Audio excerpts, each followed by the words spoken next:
Back at it again here on the State of Football, broadcasting live from the great island of the Jersey Shore. It's Rick Saratella. All right, seeing the place to be here on this great Thursday, August 19th, 2021, Season 2, Episode 14, Part 273 of the State of Football, your new home for real football talk in the morning. And it's not new anymore. It's just your home for real football talk in the mornings. Weekdays, 9 a.m. Eastern here on the NFL Draft Bible, part of the Fan Nation Network on Sports Illustrated, coming to you around the universe, wherever you are in this great globe, coming into your living room. You're so lucky to be here. I'm privileged and honored to be in the hot seat today because what a show. Oh, my God. We're going to kick things off in just a minute with the Nfl Pa Collegiate Bowl Executive Director Dane Vandernatt, like we do each and every Thursday, along with Inside the League CEO Neil Stratton, like we do each and every Thursday. However, we're squeezing it in. We're going overtime. We're going to have Dean Dalton, the executive director over at NFL Alumni Academy. We're going to talk more about how their free agent player development program works there at the Tom Benson Pro Football Hall of Fame Stadium. I know a season ago they had 30 players participate in that program, 14 of which winded up signing with the NFL. So we're going to learn more about that today. Also, the 2020 Eddie Robinson Coach of the Year award winner, Jamie Chadwell of Coastal Carolina, will join us here at 10 a.m. Eastern in about an hour or so as we go overtime. We're going to have to do a coin toss to see who's winning, who's sliding, who's rising. We're going to talk NFL draft prospects. I had a chance to get down to Ocean City, New Jersey, and soak in the Villanova scrimmage, chopped it up with Coach Ferrante a little bit, and got a chance to see Terry Bradway on location, the former Jets GM, of course. Tomorrow, I will be double dipping.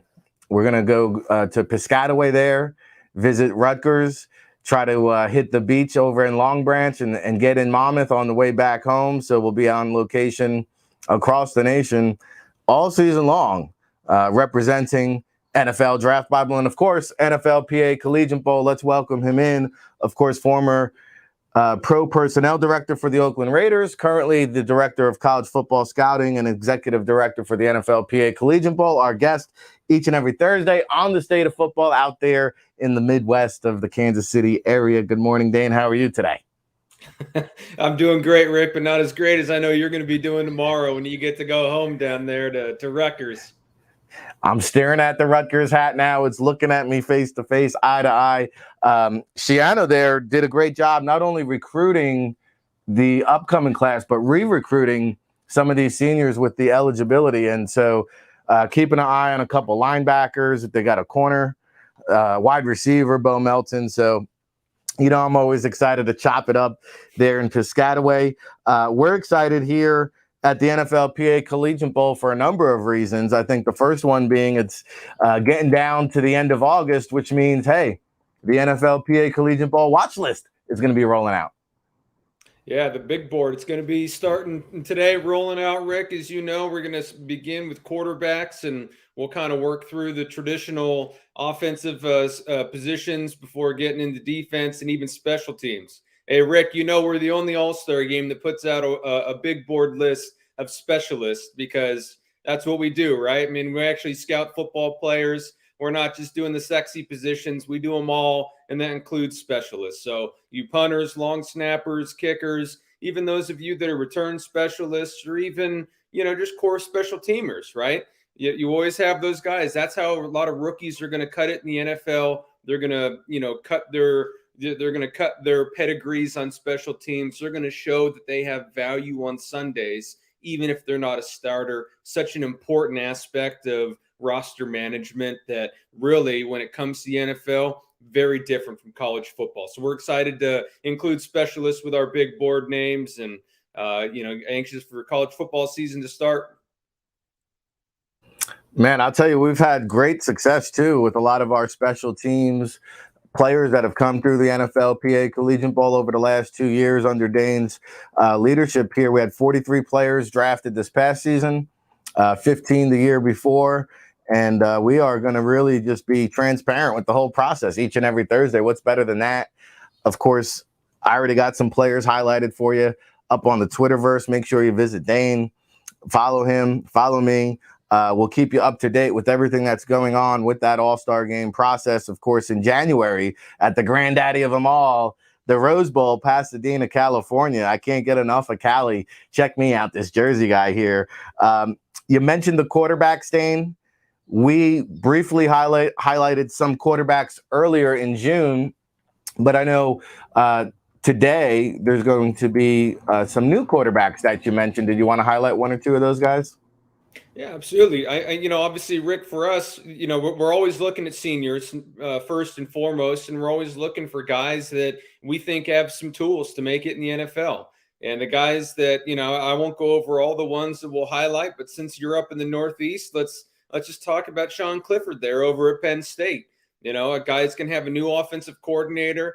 Penn State had a disappointing season last year, but they're returning a ton of senior talent this year.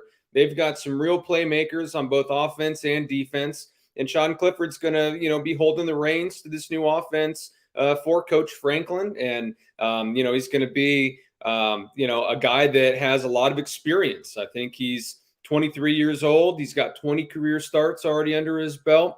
We need to see him take that next step, to show he's, that he's ready for the NFL. But, he has great command at the line of scrimmage. You see him change plays. You see him be able to work through his progressions. He's maybe not your typical dual threat quarterback, but he's third all time in Penn State quarterback history of rushing. And when you think about some of the great runners that they've had through there over the years, from the Trace McSorleys and even the Michael Robinsons, and I'm sure there are plenty that predate my time in the NFL, but he's no slouch as a ball carrier himself. And as we see here, if you get that man Jahan Dotson the ball frequently and as often as possible, good things are going to happen. Yeah, I have the week 3 matchup with Auburn, I believe, circled on the calendar to try to get out to Penn State. And you mentioned Sean Clifford. His predecessor, Trace McSorley, still hanging out in the NFL. And I know Baltimore's used him in the return game at times. And you could state an argument that Clifford is run that offense more efficiently. You talk about a smart quarterback, cerebral, quick decision maker, quick release, gets rid of the ball, and knows where to go with it. Avoids mistakes, avoids interceptions, and has that escapability, as Dane alluded to. So, hey, it's the state of football. It's Dane Vandernatt. It's Rick Saratella. We're talking football. It's what we do every Thursday. Tomorrow, Football Friday with Big Law. It's a kind of a big deal for the Nfl PA Collegiate Bowl also, Dane, this year, because it's our 11th annual event, but it will actually be our 10th anniversary game being played, because the game obviously was a virtual experience a year ago. And so one of the exciting kind of rollouts here in 2021 leading up to the 2022 game out at the Rose Bowl in January here will be the all-decade team. Tell us a little bit about it. Yeah, excited to hopefully be able to bring some of these guys out to Pasadena for a game and introduce them, talk about some of the exciting things that they've done both on and off the field. Obviously for being in the Nfl PA, we want to help engage the players. We want to provide them with great career tips, whether that's as a professional athlete, but even more importantly for your post-playing career, right? How we transition from being a superstar athlete who's in the media constantly to a civilian type role and being able to thrive both in the sports industry and elsewhere. So for us, it's really important to highlight our alums that have gone on and done great things both in the football world and outside, and anxious to unravel and reveal, Rick, our 10th anniversary team. So some great players, a lot of household names that our football fans already know, and some that may not be as readily available. But it's a great list of candidates, and I think all the viewers are going to appreciate it once we unravel and reveal it. It's going to be a lot of fun. And you talk about the players, also some very notable coaches. Tom Flores, a recent induction into the Pro Football Hall of Fame, was part of the inaugural Nfl PA Collegiate Bowl. Chuck Pagano, Mike Martz.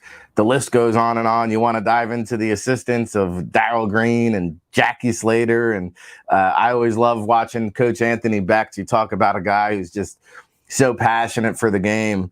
And that's the beautiful thing about the NFL PA Collegiate Bowl. I think the best part of the player experience anyway is really what you don't see on TV, because you get some of the practice footage, you get the game, obviously, but you don't see the education these players receive behind closed doors, or shall we say closed curtains, there at the Intercontinental Hotel. But quickly, Dane, before we talk about some of the linebacker prospects, tell the people at home a little about the NFL PAU experience. Yeah, well, I mean, just kind of what we were talking about, Rick, right? It's preparing our participants. It's preparing the next wave and generation of football players for both, success on the field in the NFL, because obviously that's our goal, right? We want to put together players that are going to go on and are going to be union members as part of the NFL Players Association and are going to be able to contribute to our society. So for us, we want to do a lot of things when it comes to financial literacy. We want to do things as far as career transitions and post-playing career, job opportunities.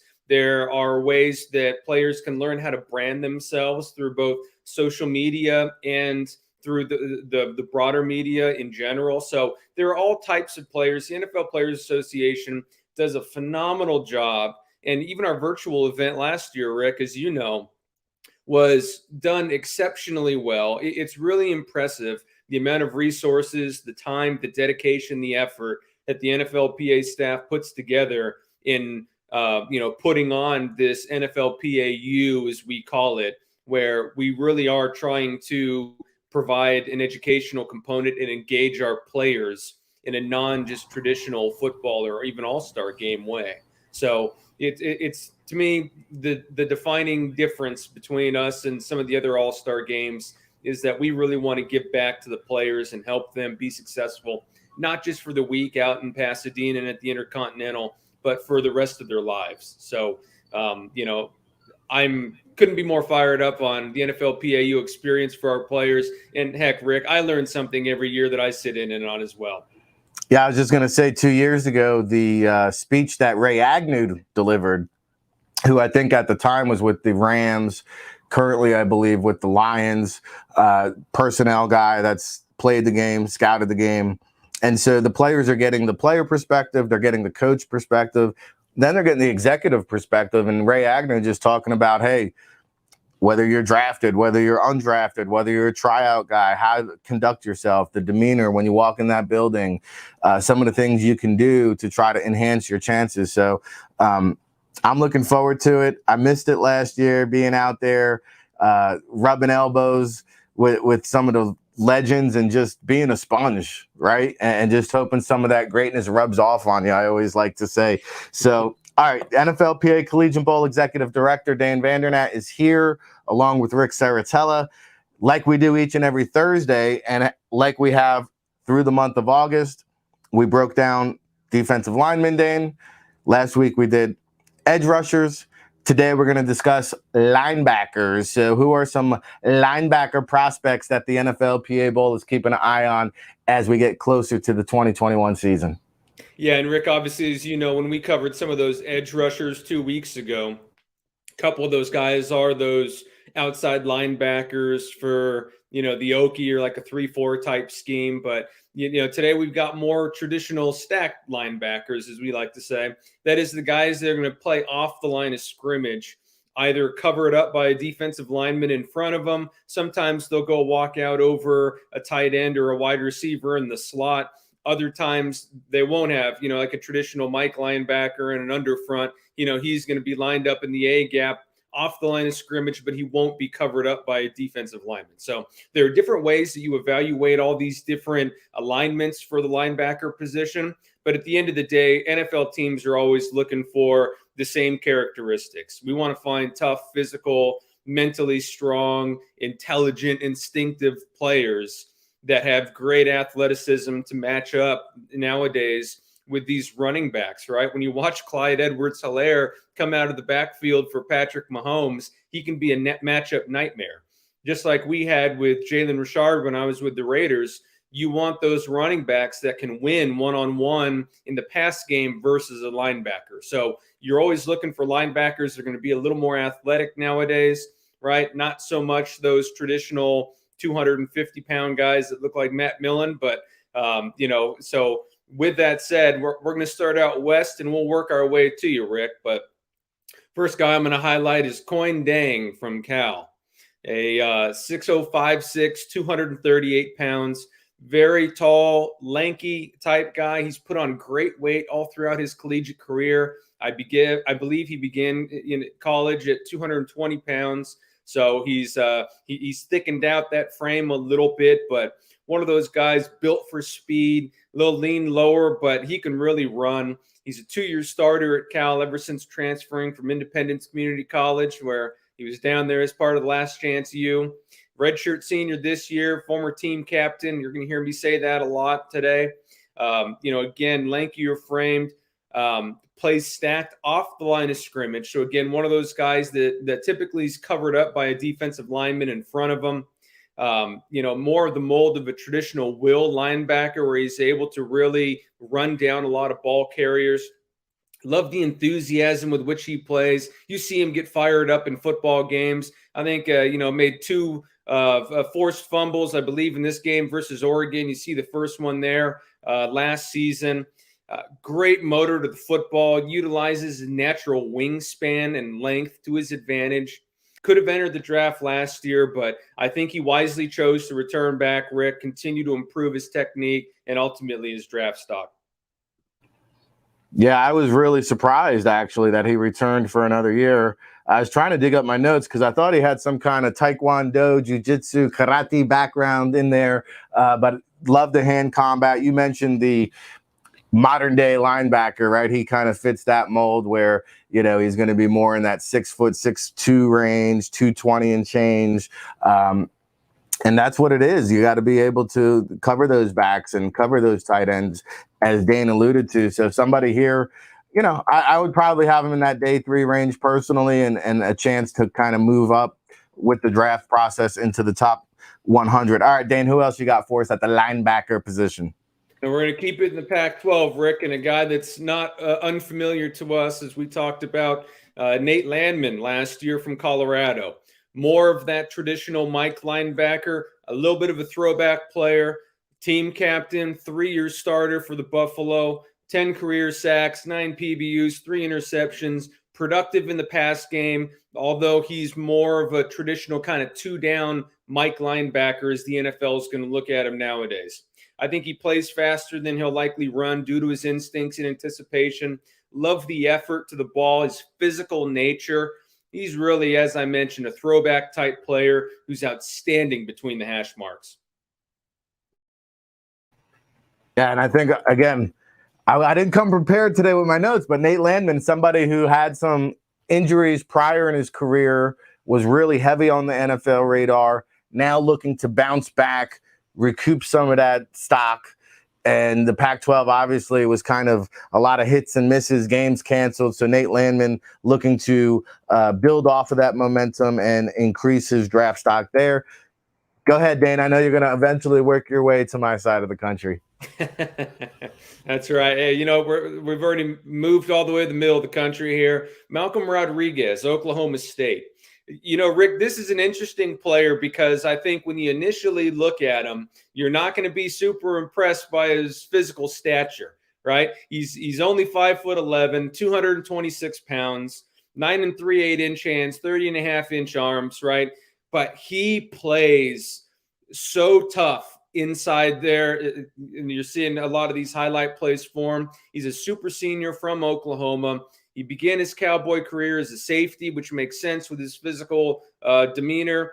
But he's moved to linebacker. He's been a 2-year starter, another team captain, instinctive, tough, uses his hands well, taking on blockers, knows how to use his leverage to his advantage. You know what, Rick? He led all FBS linebackers last season in tackles, which is no understatement. I mean, he is a tough, productive inside linebacker at his core. Yeah, suddenly the Cowboys there in Oklahoma State are playing defense uncharacteristically for Mike Gundy and company there. So looking forward to digging into him. All right, Dane, where are we headed next with the linebacker watch? We're going down I-35, Rick, down to Texas A&M there.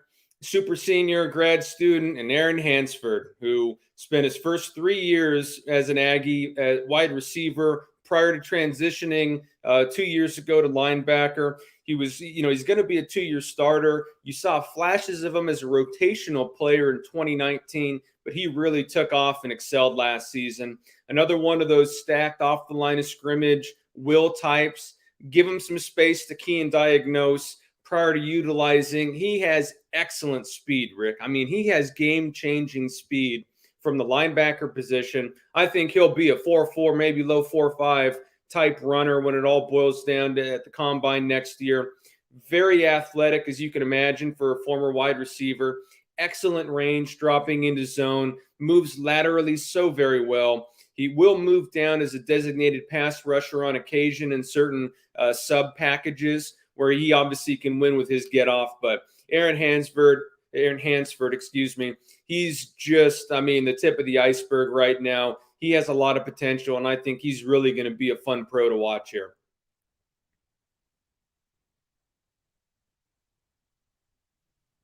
Rick, you're on mute.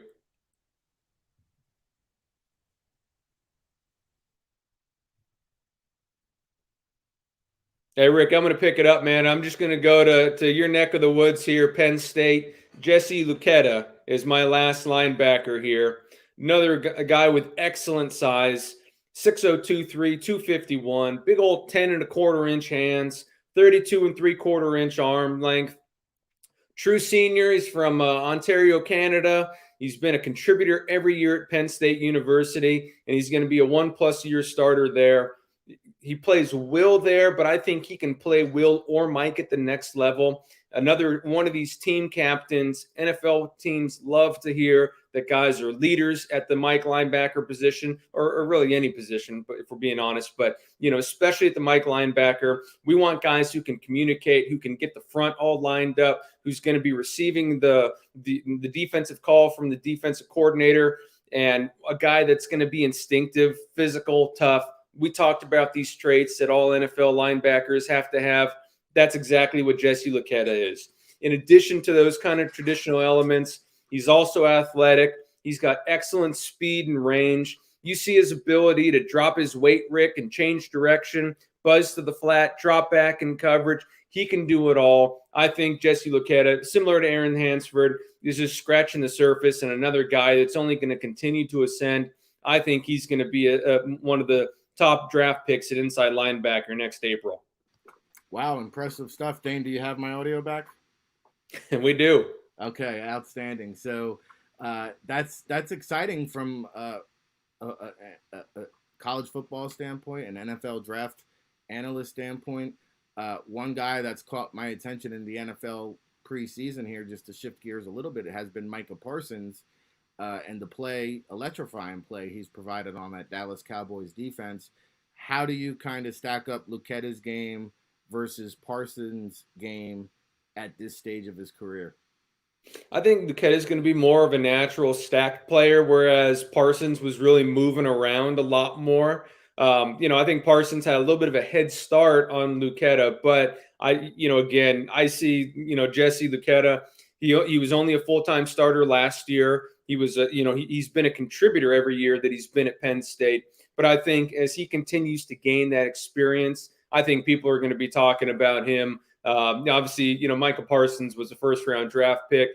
I'd be really curious to see if Jesse Luketa can improve his draft stock that much in 1 year. But, I still think, hey, day 2, early day 3 at worst, you're going to be hearing his name called.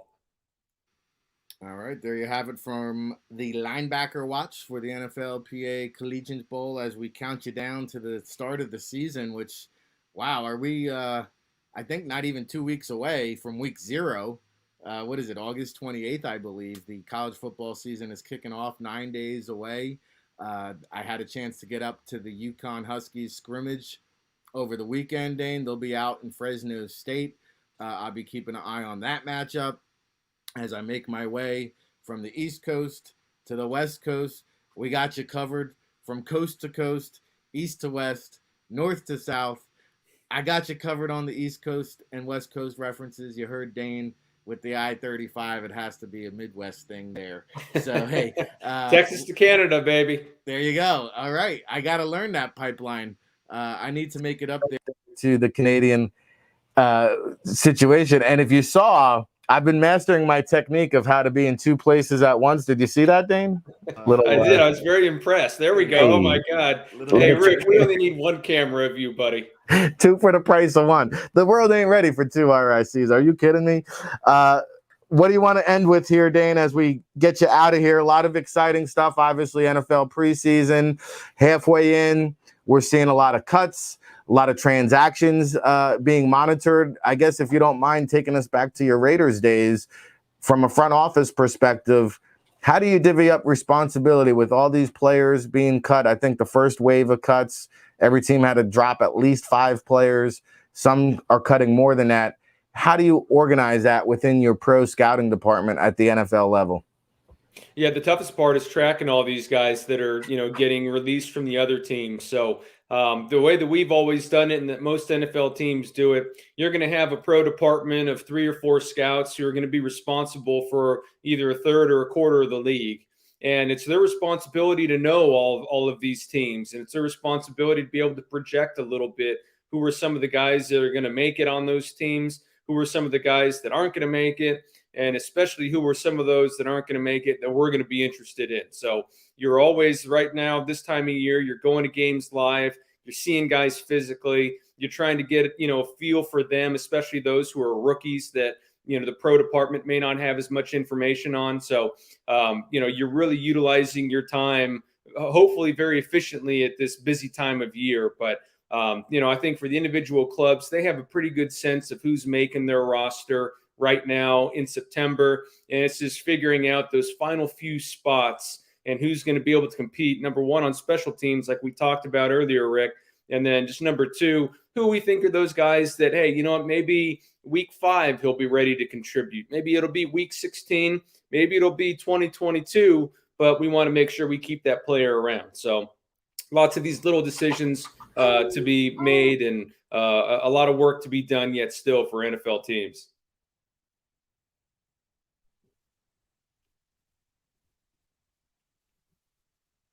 We lost you again, Rick. Do you have me now? There we go. All right.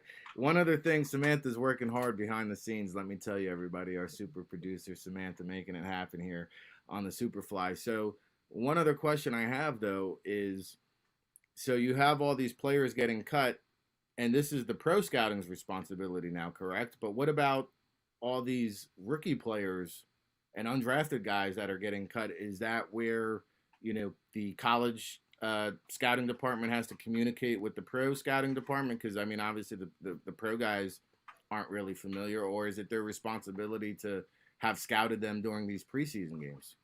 It's really tough, and that's when you start reducing the number of preseason games that NFL pro scouts are sitting there saying, hey, you're really doing a disservice to a lot of these guys getting opportunities to showcase their talents to other NFL teams. It's one thing to be competing for the current team you're on, but there are 31 other teams that you want to have good and relevant game film so that their pro departments can, have an up-to-date and a more current evaluation.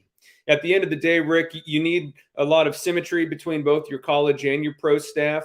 Oftentimes you'll get college scouts that'll be texting the pro director or pro scouts that, hey, I saw my guy from so-and-so state university just got cut. He'd be a guy that we ought to consider keeping tabs on. So you do want to rely sometimes on your college staff.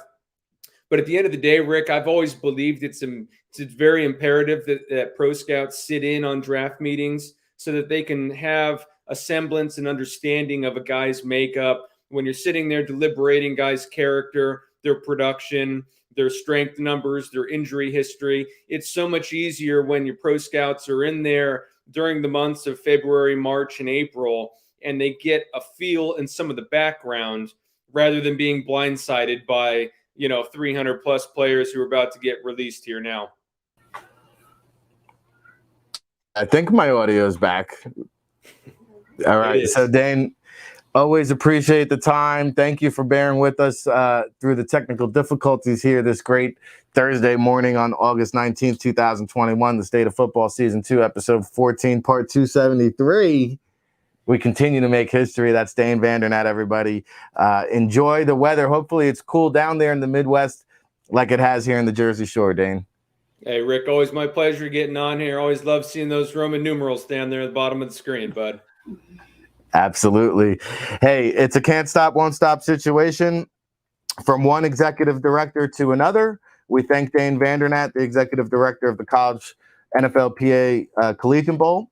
And we welcome the executive director of the NFL Alumni Academy, Dean Dalton, joining us here on the State of Football, part of the Fan Nation Network on Sports Illustrated. Good morning, Dean. How are you today? Hey, good morning. Thanks for joining us here. I'm excited to talk to you because I know you guys started this player development program a year ago out there in Canton at the Tom Benson Pro Football Hall of Fame Stadium. And we've been able to kind of have some guests from the Pro Football Hall of Fame, and they've touched base and discussed the program a little bit. But I'm looking forward to digging in deeper with you. First off, congratulations on a successful first year of the program. My understanding is you had 30 players participate a year ago, and just about 50%, 14 players eventually signing some kind of NFL contract. Yeah, and in fact, we've had several guys up and down on rosters here this offseason and early training camp. So you know, the reach of the academy goes beyond their time of training and player development in Canton. You know, our portal is 24/7. So pro personnel directors and general managers of teams can go on there and review the current film of the players doing all the work that we do at the Tom Benson Stadium at our Pro Football Hall of Fame Village partnership.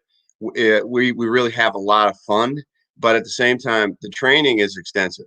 These guys are going, 5 days a week, sometimes 6. There's some voluntary lifting on the weekends, and so the fitness level when they return to a team's roster is higher. Their football IQ is higher because we're in the classroom looking at film. But it's not just a coach working with these guys. It's guys that have achieved what their goals are and playing in the National Football League, coaching in the National Football League, that have been there, done that. That's where the training's coming from. So when we return a player to a roster, they're in better shape. Their technique is better. Their football IQ is better. And hopefully they're a better person for it because we do life skills and other work while they're on campus. Yeah, we're talking to Dean Dalton, NFL Alumni Academy Executive Director, of course, a former pro personnel in the NFL.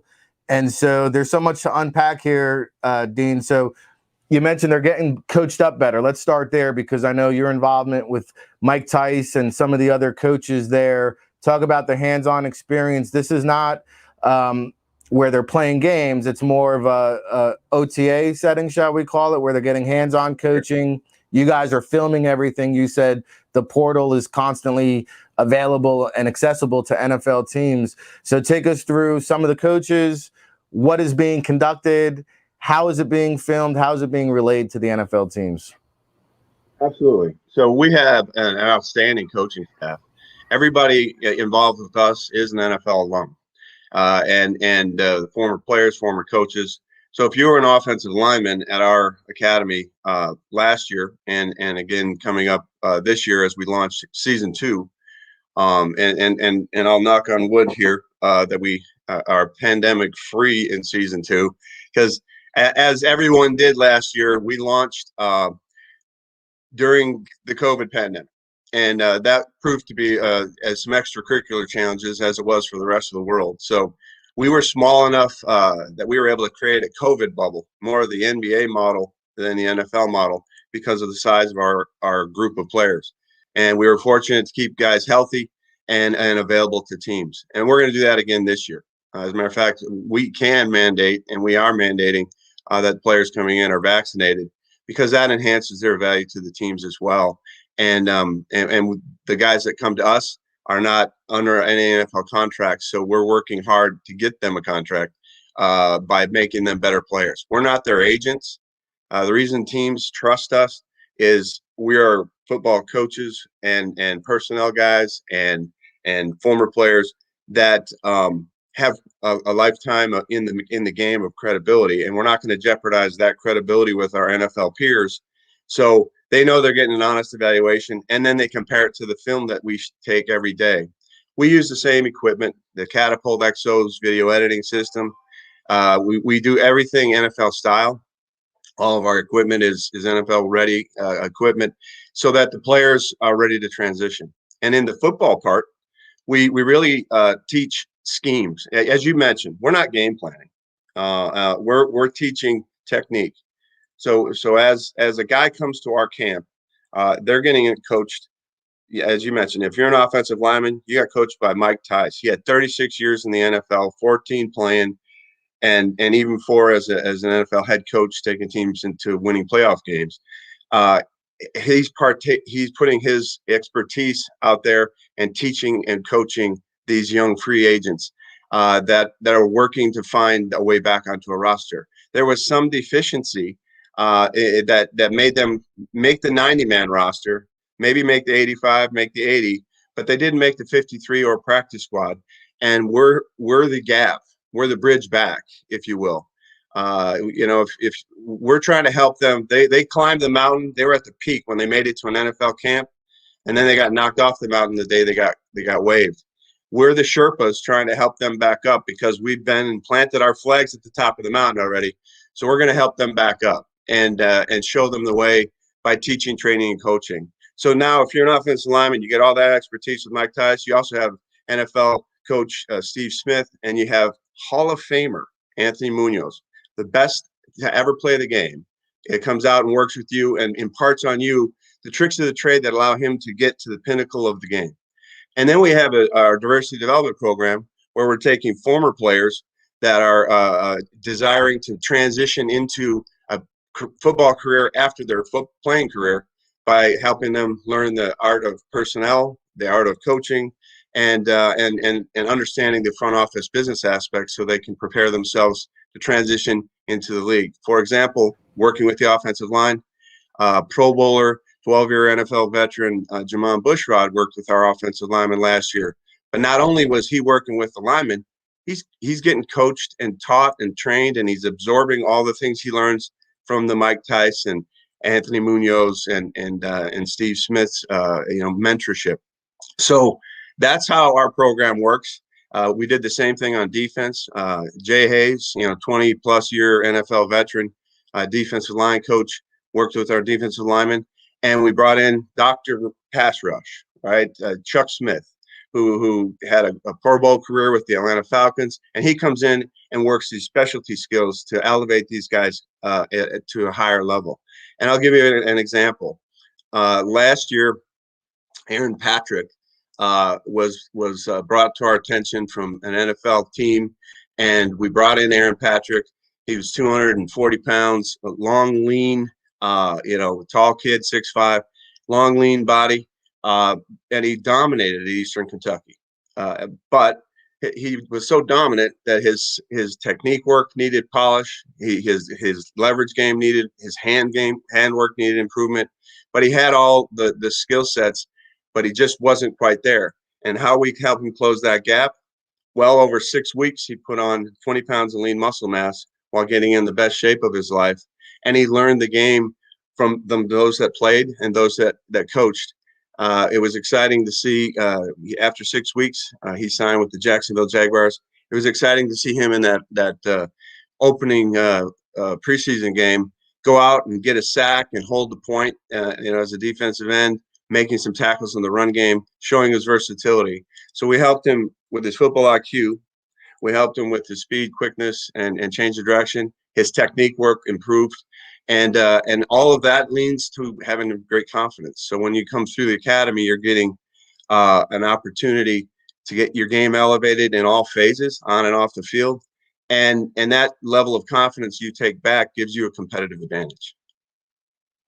You are doing some great things here. We're talking to Dean Dalton, NFL Alumni Academy Executive Director, who is providing a platform for these free agents to be housed inside the Pro Football Hall of Fame Village out there in Canton for this player development program.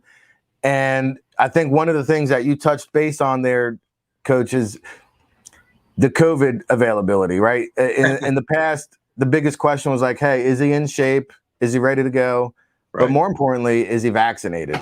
And so the fact that you guys have that bubble, that is going to help boost their chances, because let's be honest, whether it's on the record or off the record, we all know out there in the agent community, at least, that if your client is on the street and not vaccinated, chances of him getting inside an NFL building right now are very slim.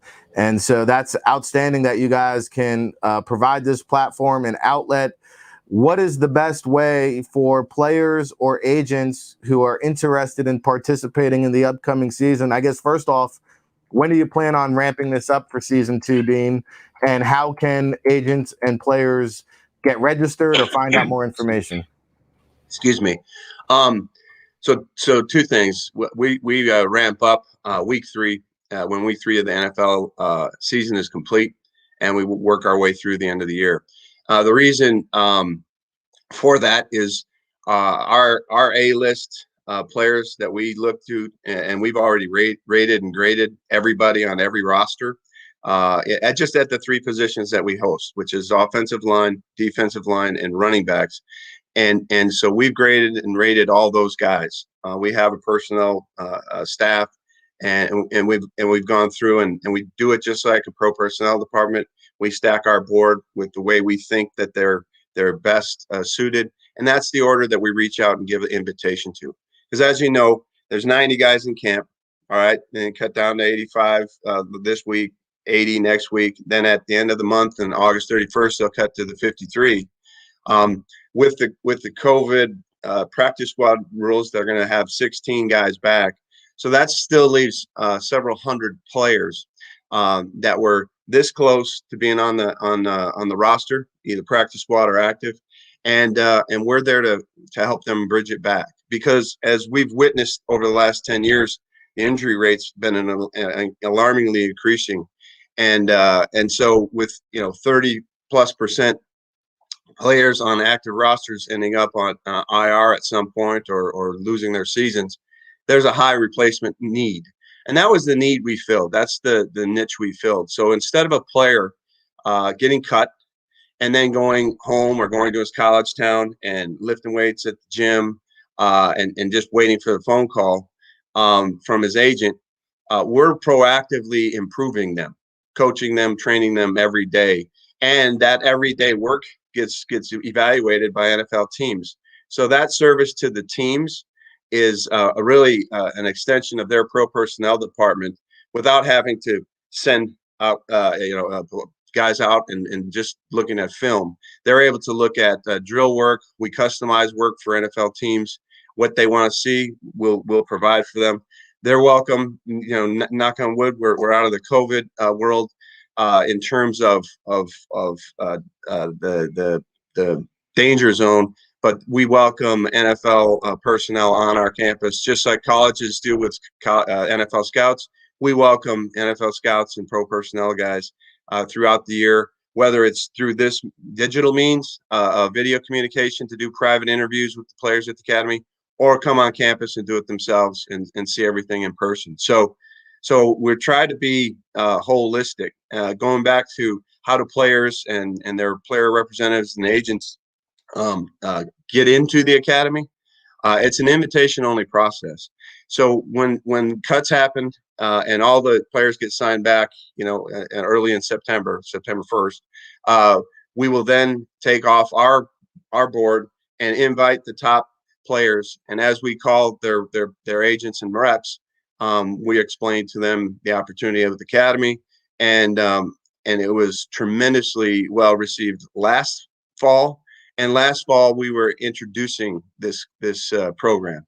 This fall we've had success with the program, so there's a bit of a buzz out. So I've been contacted consistently by agents wanting us to look at their players and whatnot. But the majority of our players are going to come from NFL training camps, and they're going to be some of the top players that were released that will be the first ones, and and we're there to help them get back and be prepared when they go back to be successful and have a competitive advantage to try to make that roster. And another bonus this season, I hear you guys are working on a documentary. So hey, they may even become a movie star. Well, I don't know about the movie star part, but I do know it's a unique. Every player has a story, and some of our coaches have some great stories, right? But every player has a story, and yes, Sports Illustrated Studios is come out and filmed some of our work last fall. And there's a lot of conversations out there on the West Coast with some networks and streaming services about providing a show to show these stories, because they're great stories. It's the football part, which people love to get the peek behind the curtain at how this happens. It's an opportunity to meet the next stars of the NFL for your favorite teams, and it's also the real human interest stories that how these kids got to where they are. And these young men are working towards their dream job. Now, remember, when they come to us, that dream just got burst because they got cut. So we also work the cognitive game. So we have a brain training group, a neuro performance group that comes in twice a week. We're working with them on cognitive training as well. Perry Williams, 2-time Super Bowl champ, fastest man in the NFL.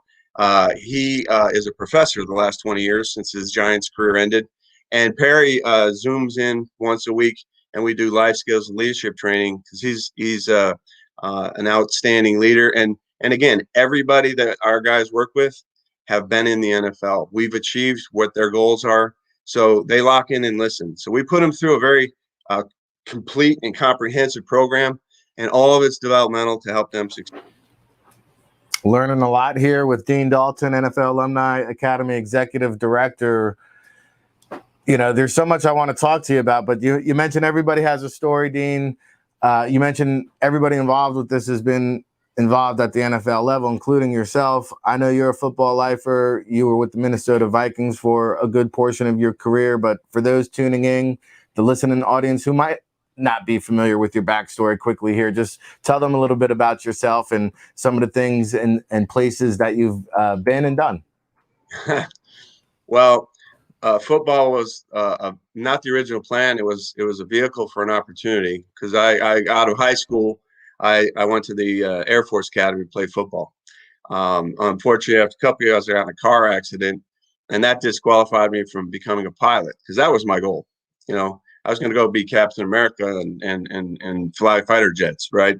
But ultimately, I got in a car wreck, and then I was fortunate to continue playing on. So I transferred from Air Force and played on. But as you can imagine, after a car accident, playing full collision sport like football, I put an orthopedic surgeon's kit through college every year with one surgery or another. So I at some point I was too broken to play, and I was gonna had another plan. And I got an opportunity to coach. And so I started coaching at Western Illinois University, went through 4 colleges, 2 in the Big Ten at the University of Wisconsin.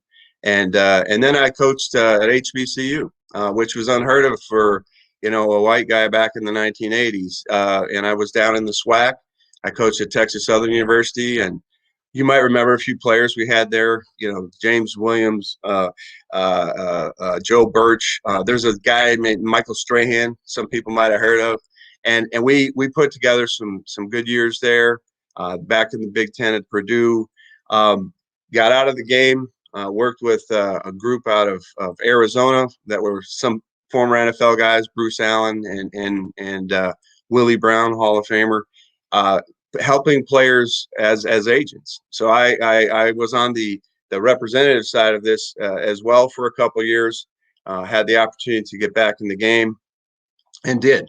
And I skipped over being a high school coach a couple of times and principal.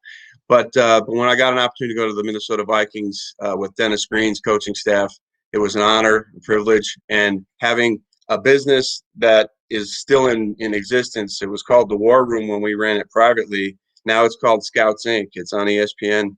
And so Todd McShay was one of our guys. The executive director of the Senior Bowl, Jim Nagy, was one of our guys. Jim went on to a 20-plus year career with 4 Super Bowl rings as a personnel man in the NFL. Obviously, Todd McShay, we see every year in college football and in the draft. That was our core group, and that business lives on today as Scouts Inc. And so I've had a very diverse and eclectic background. After I got done, you can probably maybe see behind me, I'm still wired up for Sirius XM. Did NFL radio for 6 years. I did television in the Midwest here in Twin Cities, sports TV for the Vikings, as well as some local channels. So I did the media thing. I had kids going to college, had to pay for that, and so as this turned out, we were fortunate. And then I got in the tech space, which got me into the brain health space. And during that time, created the concept of the NFL Alumni Academy. We've presented this, and we work with the league office. They're very familiar with everything we're doing. They know teams are using our services. Teams are excited about it now that they know about us. Last year, we only they found out about the NFL Academy mid-season. So week 6, 7, we launched the portal. Week 8, we had an introductory to the GMs and seeing. So most of our successes happened in the second half of the season because, as you know, NFL teams get very set in their routines, especially in season. And so we were a new tool to the toolbox. We were a new addition to their routine. So they had to take time to get used to us and get used to the service and to get used to the talent and to develop a level of confidence. The nice thing is all of our coaches and our staff have those relationships. But when I started, this was black hair, and now this platinum stuff I'm sporting, is just means I've got a lot of experience and a lot of relationships in the opportunity to use those relationships and networks. And our staff is the same. So we have a level of confidence by the teams because we all came from their world. We'll just call it wisdom, Dean. Yeah, wisdom is healed pain. I got the term platinum from one of my employees when she said, "No, boss, it's not gray. It's platinum, like your status." So I like that. Yeah, she got a really nice wedding present when she. Oh man. Well, hey, we appreciate the time here. You did an outstanding job, Coach. I hope that we can have you on again, and I'm sure we'll chop it up offline a little bit here and see how we can possibly work together. But thank you for joining us here on the State of Football. We hope to have you back. Enjoy the rest of your day, and we're looking forward to season 2 of the NFL Academy player development there at the Pro Football Hall of Fame Village at Tom Benson Stadium. Yes, sir. We're all headed to Canton. It was exciting to get there this summer for the Women's Football Alliance Championships, to get there for the, obviously, Enshrinement Weekend was a triple-decker this year. It was incredible. And we're excited to go back, and fans are welcome to come out and watch our practices at Tom Benson Stadium in Canton. And we welcome that. We welcome coming back on the show. You can get much more interesting people than me when our whole staff is there and all our players are there. So we can plug it back in because we respect the game, and so therefore we respect the state of football. I love it. Thank you so much, Dean. We will definitely chat, and we will definitely have you back. But I like talking to you. I could talk football all day with you. I learned a lot here today, and again, we can't thank you enough. Have a great day, and it's exciting. Football season started, so here we go. It is exciting. Here we go. Pittsburgh, here we go. And we had Franco Harris on and his involvement with that Pittsburgh women's organization that was playing out there in Canton, of course, powered by Johnson Controls. What a great spot that was by Dean Dalton.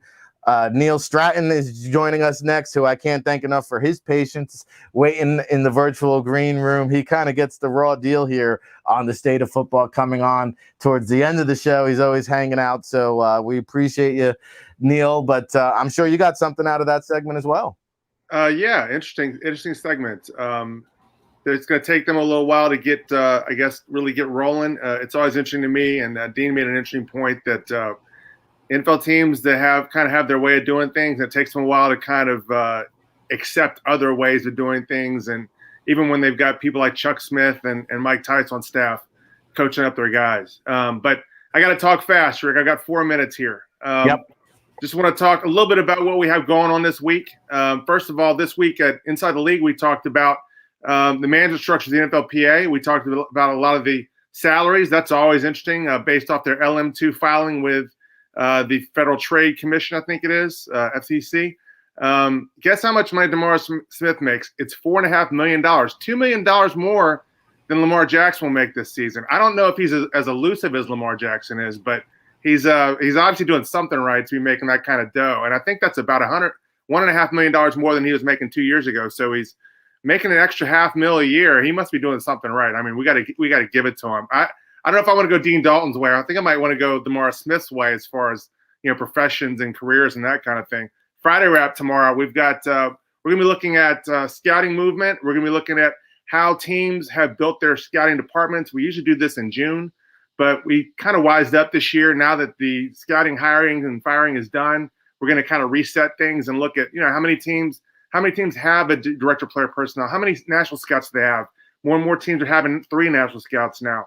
How many area scouts? How many scouting assistants? And how does this correspond to their success on draft day? I mean, is there a secret sauce? Is there a certain formula that seems to work best for teams and for success on draft day? We'll look at that in the Friday wrap. And then in Succeed in Football, our weekly blog, we're going to talk about our upcoming podcast. And we're going to start this in September.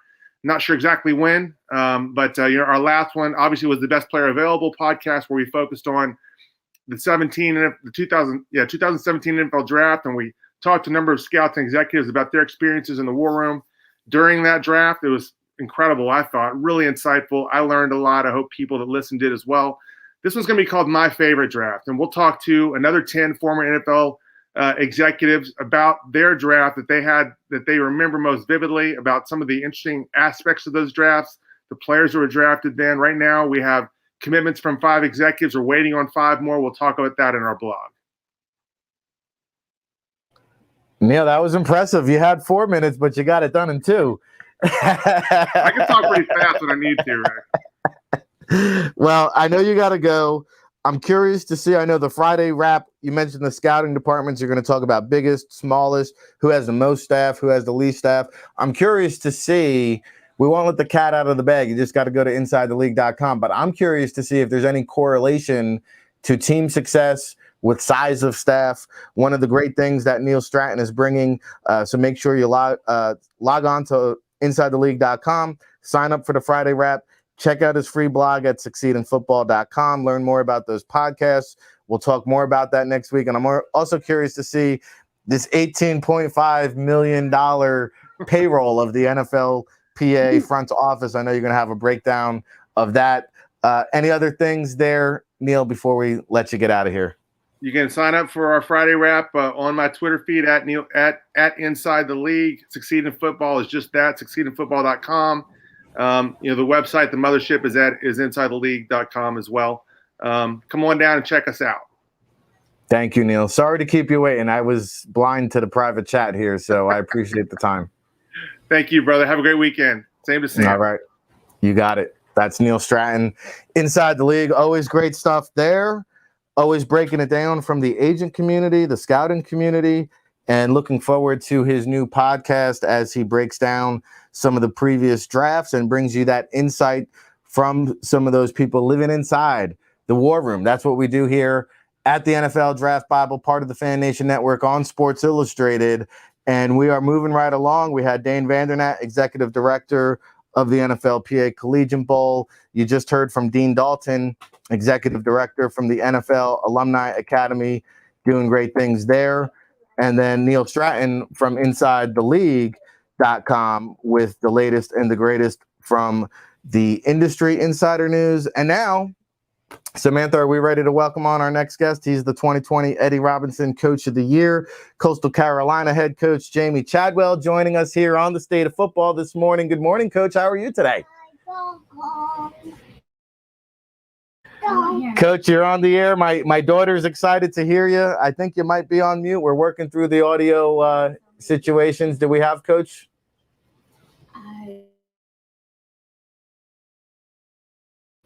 All right, we'll have them log off and log back on. Samantha, we'll see if you can work with them behind the scenes there. If you want to pop down, Coach, and see if we can have them log off and log on. Hey, it's live radio here on the Fan Nation Network, part of Sports Illustrated. And so while we're working through the technical difficulties with Coach, I just want to tell you about some of the great things that are happening and transpiring over at the NFLDraftBible.com. Again, check us out, si.com/NFL/draft. And there's a great promo going on to celebrate the 67th anniversary of Sports Illustrated. You can save now on all access for just $67, I believe. You will gain access to our premium content. That includes the NFL Draft Bible website, as well as the entire Sports Illustrated platform. You'll also get an annual subscription to Sports Illustrated, the magazine. So do it now. Take advantage of the promo, the celebration. And I think we have Coach back. Samantha, do you want to try to pop him up? Head coach Jamie Chadwell here on the State of Football. Good morning, Coach. How are you today? Yeah. Is he still on mute? Okay, we're not getting the audio here. He's not on mute. It's just we can't hear his audio. We can't hear the audio? Okay, so See if you have. See if you can work through the situation there. So we have a lot of good things coming out. I will be on location tomorrow up in Piscataway, checking out the Rutgers football program. Going to work my way over to the beach there in Long Branch over at Monmouth and check out the Monmouth football program, who they were actually scheduled to play a year ago, Monmouth and Rutgers, and I believe the COVID pandemic canceled that game. So always a little bit of a recruiting type of competitive advantage going on. And so we're going to have Coach here in just a minute, who I'm really excited to talk about the progress in just a short time. And I know a big section of the coaching community tunes in to our program here and wants to learn more about the coaching tree, the ladder, how to kind of get recognized and work your way up here. And we talked about Brandon Staley at the Chargers, who was coaching at the FCS level just a couple years ago, and the way his career has ascended now to the head man there in LA. We're working through Samantha behind the scenes. You're going to try to pop him on? All right. She's working hard behind the scenes to make it happen. Did you want to run a promo here so that you can call Coach and get him situated, and we'll come back? We're going overtime here on the State of... You can't become an agent without passing the exam. We can help. We introduced our first practice test in 2012. Since then, we've added a study guide and a second exam, and we've helped hundreds pass a test that 55% fail. Our clients succeed at a rate 25% higher than others. For the cost of a plane ticket, you can buy our guide and take both our exams multiple times. Check us out. It'll give you the camera and audio in the top left.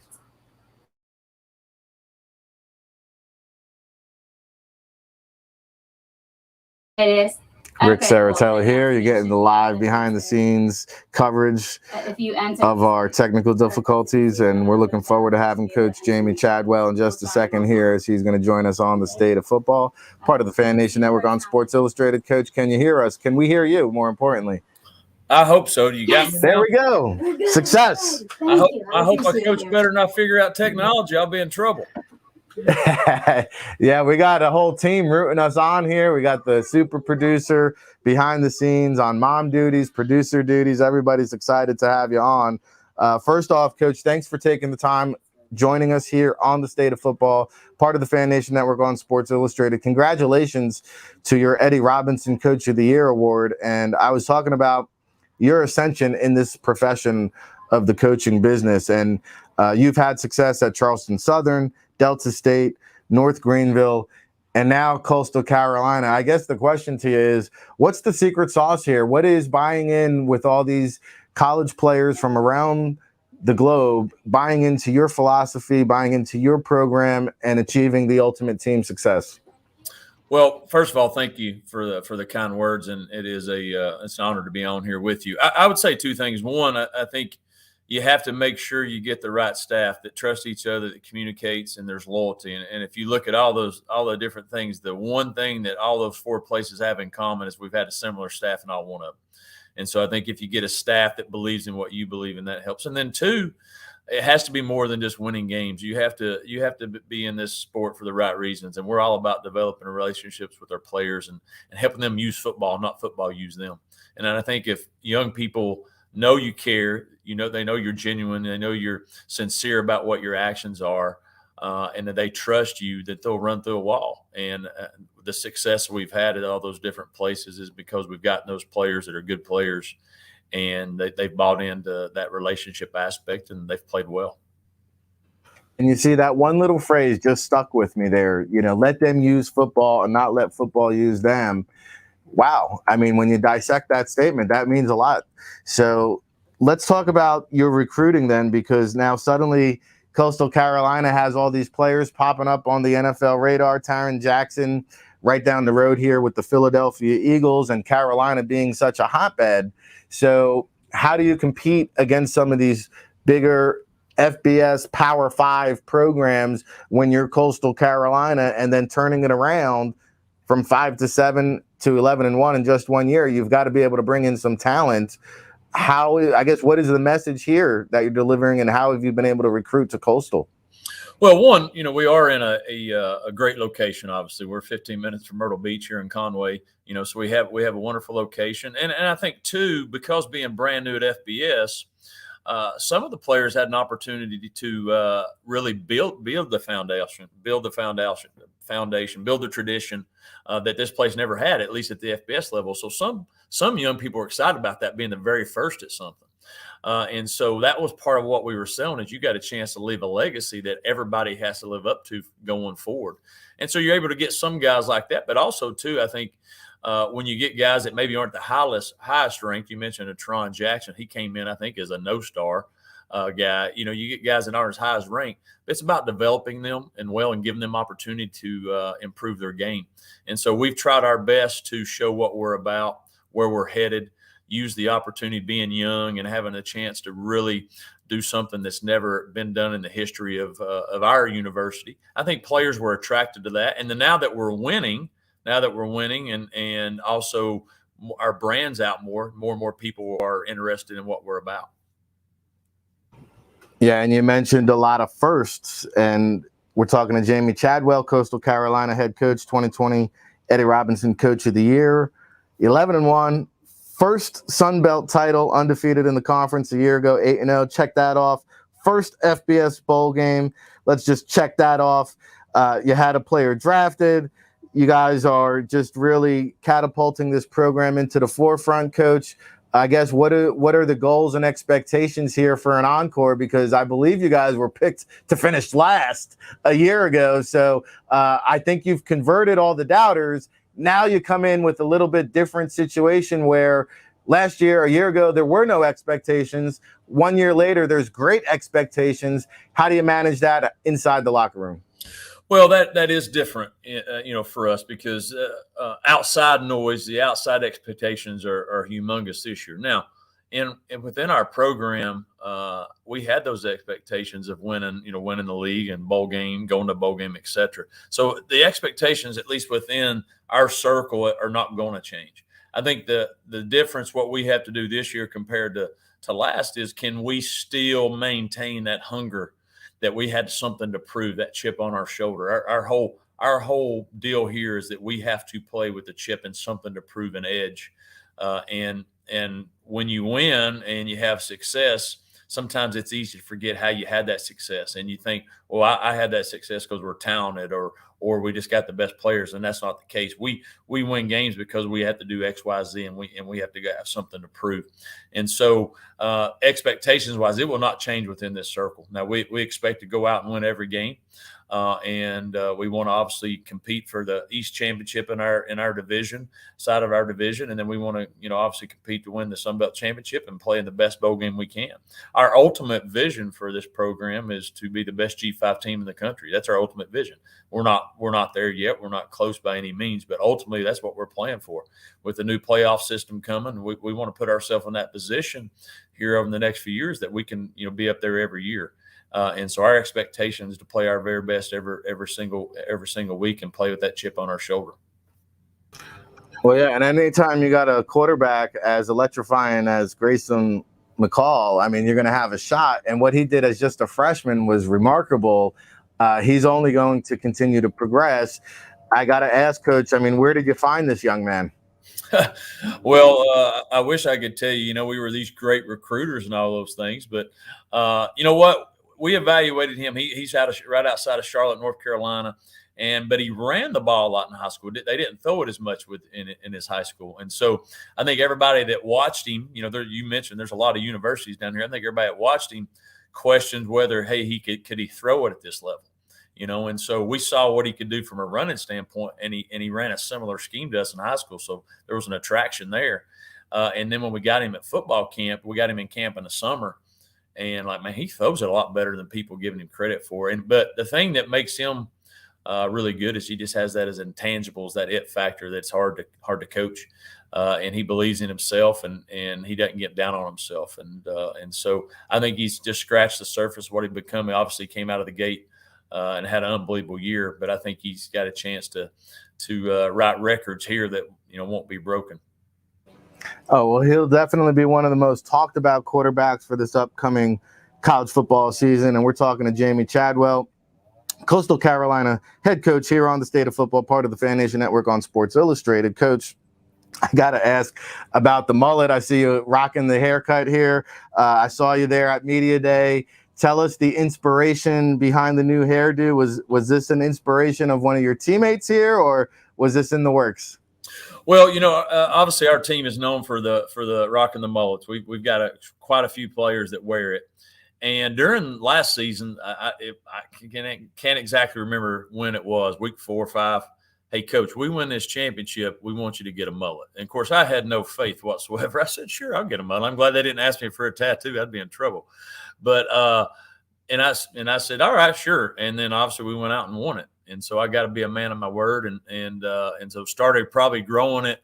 I think I had a haircut right there in January, and then after that I started growing it out, and it's flowing pretty good. My wife, I've been on the couch for a while. She's not a fan of it, but I'm going back to my 5th and 6th grade growing up in East Tennessee. So I had the perm and everything. So it's amazing how life comes back around. You are bringing it back around. You make me want to go buy some FUBU pants right now. Some Cavaricci Z's, how we used to do it here in New Jersey. Yeah. But I think, again, it's just a glimpse into, the way that you're able to relate to players, a glimpse inside to your personality. And I think part of being an effective head coach is, you really can't take yourself too seriously all the time. And, especially with today's modern day athlete and the way that coaches need to evolve in order to get their messages across. Hey, you've got to be in tune with that. And Coach, you obviously are. I know you're a busy man and you have to go. Of course, NFL Draft Bible works in association with the Nfl Pa Collegiate Bowl. We had the executive director, Dane Vandernatt, on the show earlier in the show. Of course, we'll be playing this January out at the Rose Bowl. 2 players I want to ask you about: Isaiah Likely, Jeffrey Gunter. 2 players we'll be keeping a close eye on this year. What can you tell us about these great young men? Well, I'd say 3 things. One, they both have great character and unbelievable work ethic. They're both extremely talented. We both think, obviously, they're draft picks. Their game speaks for itself, and I think they're poised for big senior years. Isaiah is a 6'4", 240-plus pound tight end that can run with anybody. He's fast, and he got strong hands. He's a matchup nightmare. And then in Jeff coming off the end, he plays our bandit position, that rush end, and he can drop some. I mean, he's all of 265, can really run. He's running 40s with with our running backs. He's a unique athlete. But both of them are quality people that love Coastal, great teammates. and they play hard, and the thing that I always try to share with any scout that comes through here, and we've had a bunch, is I don't think you'll have to ever question the character and the work ethic of the people that we have here. Now, are they good enough to play for you? That's your choice. But those other intangible pieces they'll have, and those guys are both all-conference, first-team all-conference, potential All-American type guys, and I think are poised for huge years. Yeah, I agree with you. I'm looking forward to seeing their developments, and we're looking forward to the season kickoff. I see is just 2 weeks away exactly from today, Thursday, September 2nd. You guys will be hosting the Citadel, and so I'm going to try to get down to that game. If not, I'll definitely be at one Coastal Carolina game this year, Coach. Appreciate the time here today. Look forward to meeting you down the road, and best of luck this upcoming season. I appreciate it. Yeah, we're looking forward to seeing you at Conway. We'll get you down here and show you how the mullet guys do it. Well, I don't know how that's going to fly here at the Jersey Shore. I'll have to grow out my hair a little bit, Coach, and see what we can do with the scissors down in the Carolina area. Any parting shot message you want to deliver to all the Chanticleers fans out there? I'd just say, Till Nation, we're looking forward to this year, and I think the best is yet to come. Awesome. Thank you so much, Coach. Look forward to seeing you down the road and appreciate the time here today. Thank you very much. All right, there you have it. Jamie Chadwell here on the State of Football, part of the Fan Nation Network on Sports Illustrated. What a great show today. This was one of my most enjoyable. I have to say, I learned so much talking to Coach, getting a glimpse into his personality there, and you see the way he's turned around that Coastal Carolina football program has just been remarkable. And to have a 79-52 overall career record at Charleston Southern, Delta State, North Greenville, and now Coastal Carolina, turning it around from 5-7 to 11-1 in just 1 year, undefeated in the Sun Belt. They were picked to finish last, folks. The Chanticleers, which we learned last year, is an angry rooster. You do not want to tick this team off, because at the end of the day, they might have something to say about the college football playoffs. And Tyrone Jackson is just one of the many great players to emerge out of the pipeline there of Coastal Carolina.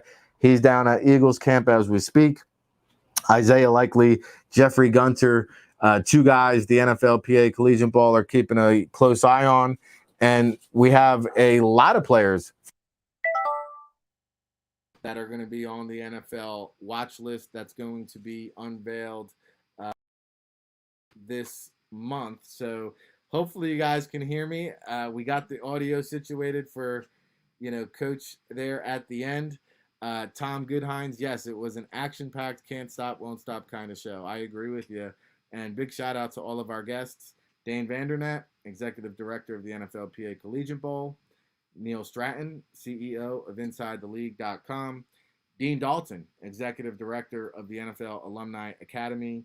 And Jamie Chadwell, who you just heard from, the Coastal Carolina Chanticleers head man there. Tomorrow, it'll be a Football Friday affair. Big Law will be back in the saddle here with you on a Football Friday with Fred Olson and Brett Milley.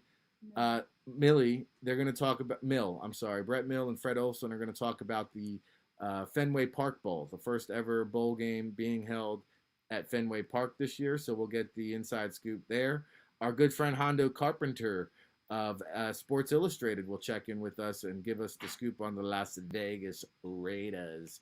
And then we'll also have our good friend, the beat reporter for the Michigan State Spartans. That's all tomorrow here on the State of Football, your home for real football talk in the mornings, weekdays, 9 a.m. Eastern here on Sports Illustrated.